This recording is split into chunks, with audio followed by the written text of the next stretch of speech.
አድርጌ ነው ማከሳ ሲጀመር እኔ እናት አንዴ ነይ ስራሽ ናይሽ ይሄ ካንቺ ጋር ከተዋወቅኩ በኋላ ምን ያህል እንደከሰው አይተሻል አይተሽኛል ምን ማለት ነው ትዳር ምን ያህል ከባድ እንደሆነ አይሽ ምን እያልክ እንደሆነ ታውቀው ምን ማለት ነው እንዴ ምን ማለት ፈልጌ አይገባሽ ምን ማለት ነው ቆይ እንደፈለኩ አልገባሽም ነው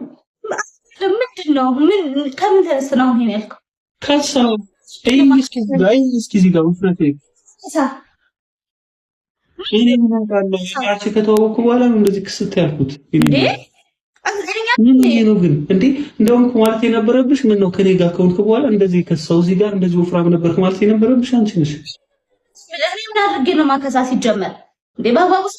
ጭንቀት ሰው እንደሆነ ጥያቄ እኮ ነው ለምን ይከሳው ስለምን ተነስተህ ታወራው ለምንድን ነው የከሰው እንዴ አትናደጂ እኔ እናት በቃ ስቀልድ ነው አይደለም ማለት ነገር ለምን እንደምታወራው ይቅርታ በቃ ስቀልድሽ ነው እኔ ምን አደረኩ የኔ እናት ስቀልድ